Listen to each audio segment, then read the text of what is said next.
Hey, what's up guys, welcome to Pixels Logic, and in this video I will show you how to fix USB of actual size of 32 GB, but for some reasons it's showing that it's 2.25 MB. So let's start the video.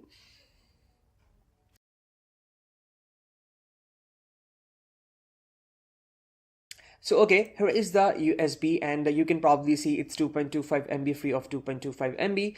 If I hit in the properties for the USB, you can probably see it's 3 KB use space and we have 2.25 MB of total storage. That's pretty strange. Hit OK. Now if I hit in the format, you can see that its capacity is 2.28 MB, and let's just format it. Hit start, hit OK, and the format is complete, but the capacity remains the same.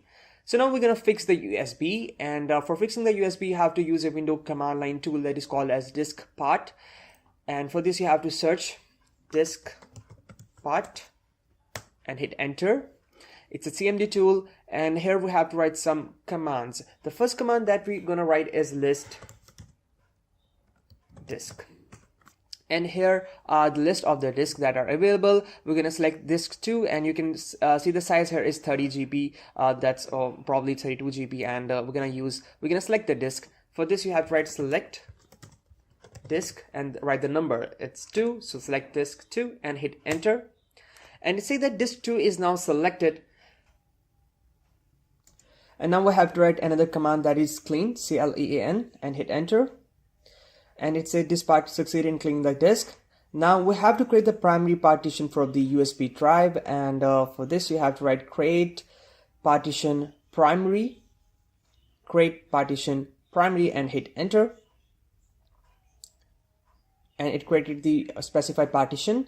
Now you have to exit the command prompt, hit exit, or you can just close it, and now you can see that we have USB drive G, but the space for this is not showing here. So now you have to format the drive, hit format, and the capacity is now 30 GB as you can see. Now we're going to format it with the FAT32 default, and hit format, start, okay, and once the format is complete, you can see that the size of the USB is now 30 GB. So in this way you can fix the USB drive. Thank you very much for watching this video.